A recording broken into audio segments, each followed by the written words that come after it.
I find it important to have these little anecdotes that you can use as tools to make things a little bit understandable that are not so understandable intuitively, I think. So anyway, let's go back to our initial experiment. So maybe remember the milk. So now we would interpret this differently. So why is milk non-transparent? Why is it opaque? It's because, as physicists would say, there's a symmetry breaking this continuity inside of this thing. There are regions where an electron does not have a neighboring electron at half the wavelength.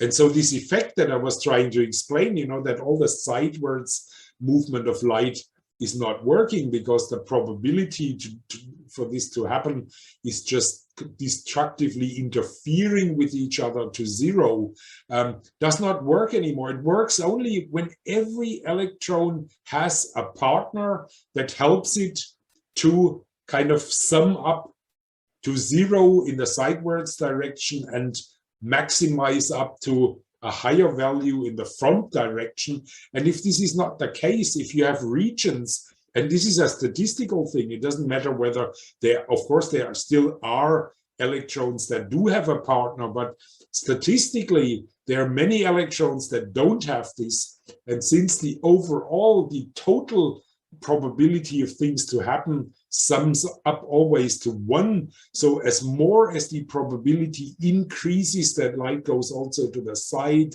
or backwards or sidewards into all directions, the smaller the probability is going to become that it goes mostly straight forward. And that's actually what makes this liquid here opaque. And what we did here is refractive index matching. So the water has a much lower refractive index than the sugar solution. And so using a sugar solution minimizes this effect that is caused by the milk. So the milk droplets are still inside of the sugar solution, but by the sugar solution, we provided the milk, the fat droplets, the liquid droplets inside of the milk, more neighboring electrons at a similar density, so that more of the sidewards scattered light will be summing up to zero by destructive interference, and more will go forward. And you see, this is already a pretty good clearing experiment. It's not perfect, but it's something that you easily see with cleared brains as well, depending on the kind of methodology that you use. And so how are people doing this? I think the first person who kind of pioneered this really systematically was Werner Spalteholz, who in 1906 has written this book about the making of transparency or making transparent of human and animal bodies, and about bone transparency. This is a very interesting paper. It's, of course, written in German at the time, but basically what he writes here, an animal or plant body reaches highest possible transparency if it is surrounded by and soaked by a substance whose refractive index corresponds to the average refractive index of the body itself. So this is more than 100 years ago when Spalteholz published this. And this is remarkable because basically not much has changed ever since, if you look at modern things, but some complications became apparent.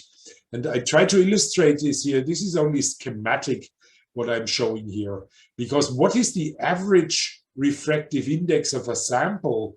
That was why I was introducing the refractive index. There is no average refractive index of a sample, at least unless it's a liquid. There's a refractive index of a clear homogeneous liquid, but not of a heterogeneous structured cell or an organism or a zebrafish or a cleared brain or something like this. Such a brain consists of many different domains, kind of. There are proteins that have different densities, protein complexes, there are membranes, there are lipid compartments, there are aqueous compartments, with some of them contain sugar at different concentrations, and so on. So there's a whole spectrum of different refractive indices. And I call them domains. So you have different domains of this kind, and each of them might have some kind of an average refractive index. But as you see in this scheme here, the aqueous part has totally different, covers a different region than the lipids and the proteins. And what makes it even worse, if you compare this between different samples, then this will change. So a kidney has a different spectrum of refractive indices, like a brain, for example. And so it's not easy to figure out how you can do this to match a sample with a substance that has the average refractive index. And this is something that Spalteholz already discovered in his experiments. He realized that each sample might need a different refractive index to be matched. And the way this is done today, and this is just a kind of a schematic animation here in which I want to illustrate a little bit the different problems that have to be done. So we have these different domains. We have an aqueous domain, we have a lipid domain, we have protein domains. We also might have fluorescence, for example, GFP molecules. So what we do nowadays is usually, first step would be to remove the aqueous domain. So we dehydrate. And as you can see here, the bad side effect of dehydration is that often most of the fluorescence also goes away, because the fluorescence also needs an aqueous environment. And this has been a lot the work of optimization in these protocols until today, to avoid exactly this effect. Then the next thing would be, we still have a discrepancy between proteins and lipids. So what most people now do is remove the lipids, delipidify. Of course, you should keep in mind, if you have a question that requires you to analyze lipids under the microscope, this is not an option. So we are using some very drastic measures here to make a sample transparent by removing the lipid domain. And this also has consequences, of course, on the stability of the sample, because if you remove the lipids and the water and everything, the sample tends to become really quite unstable, and you will also know this kind of problem. And so we remain there with this, with these different proteins, maybe some fluorescent labels, and now the final step we do is we soak the whole sample in what we could call a refractive index matching solution. So we put in a solution that matches as good as possible the average refractive index of the remaining protein composition inside of our sample. And I just wanted to show that not all of them disappear, because some of the protein complexes might still not be suitable for this refractive index matching solution. Maybe you need a different solution. Maybe it has to have a higher optical density or lower optical density to be perfect. And this is the reason why there is no generalized method until today. So if you have a sample, you want to clear it, you just have to try this out. And the recommendation I have is really, don't rely on anything. I think this is my next slide here. There are millions of papers in the meantime, it seems. I find this funny. It's almost like a gold rush. So everybody seems to have the idea that by publishing a high-profile paper with a new clearing method and giving it an even more complicated acronym might also make you rich, because people still buy expensive clearing solutions and so on. But if in case you're new to this topic, I can only recommend, do not only go for papers, go for recommendations, ask colleagues. It's much better to have an experienced colleagues who helps you establish a method than going after papers. because to me, I don't want to sound disrespectful here. These papers are all important, and some of them describe extremely well optimized methods and everything, but it's also a little bit of marketing. So if you ask people, it finally turns out that all of these methods have their pros and cons and their advantages and disadvantages. And one researcher, I asked him, so what is the favorite method that you're using today? And he said, well, it's obviously the one we developed ourselves. So it has not really a rational reason. It has mostly historical reasons, and you do what you're most experienced in. And so I would vote for going with a simple solution. Start with simple things. Don't pay enormous amounts of money. Try not so costly methods first, optimize them. And once you're more experienced, go for the more complicated things and figure out how you can improve your method. But just out of this incredible collection of different methods, I want to use the rest of the time just to give you a brief overview over the different, over a selected menu of a couple of clearing methods. According to two great reviews by Matruba and Doug Richardson and Jeff Lichtman, I simplified this a little bit. I think you can classify these different available methods today into solvent-based methods, like the old Spalteholz method or Murray's clear, the famous barb. The discos are derived from that. And also ethylcinnamate, which has recently become more popular, mostly because ethylcinnamate is non-toxic and can even be used as a food additive.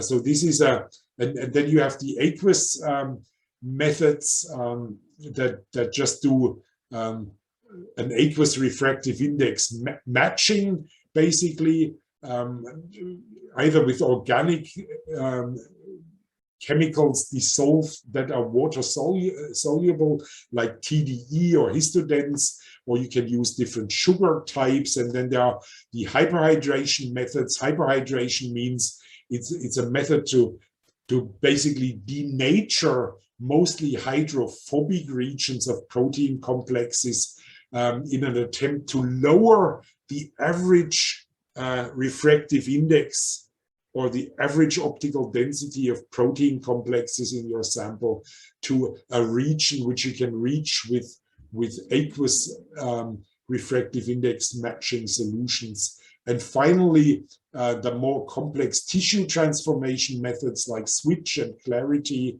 those are methods in which you counteract against the instability that is caused by delipidation, for example, or you do all kinds of things by replacing the original sample by some kind of artificial matrix, but keeping the fluorescent molecules or the epitopes for your antibodies in place while you remove all the rest. So they're quite complex methods. And just, I mean, we can't go into this in detail. Each of them has publications that you can look up. They all work basically by the same methods.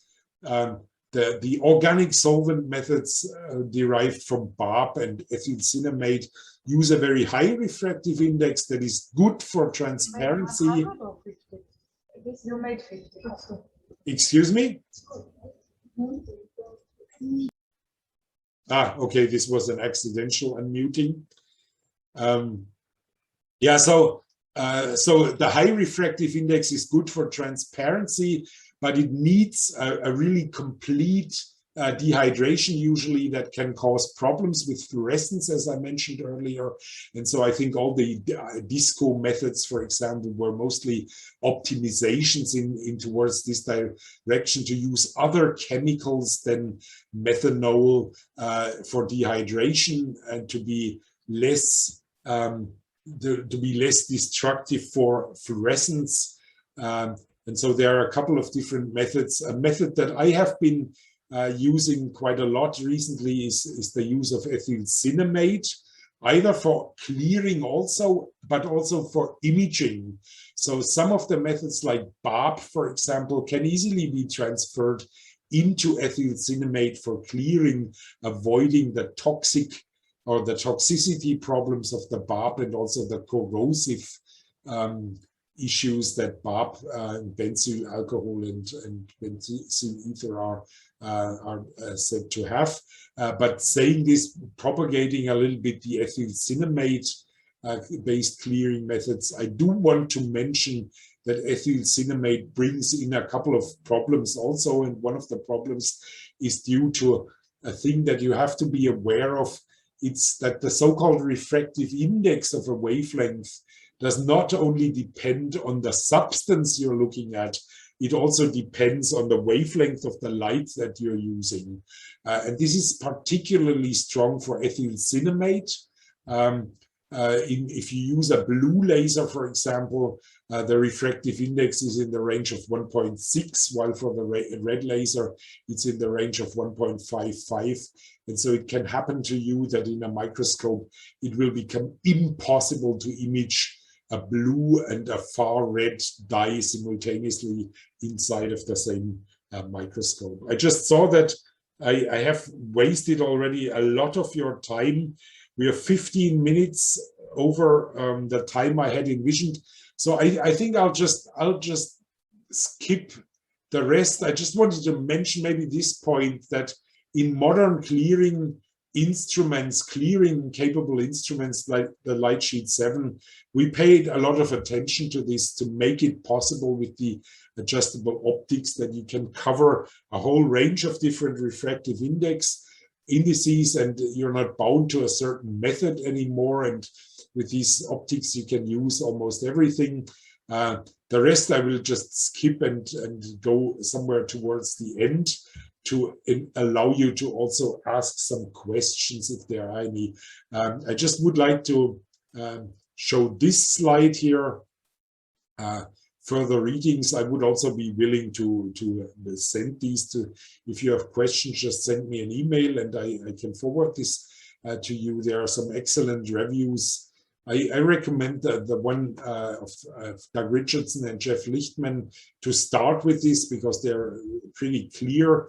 The one of Matriba et al. From Warsaw in Poland, it's an excellent review also, but it's quite comprehensive and can be quite difficult to read, although it's a great resource. And others like Reda and Ali Ertürk in kind of newer technologies, newer reviews describing a lot of these technologies. And start with, if you want to get into this more deeply, with reviews and get an overview. But as I said, I strongly recommend not to rely on literature, but to seek advice from experienced colleagues.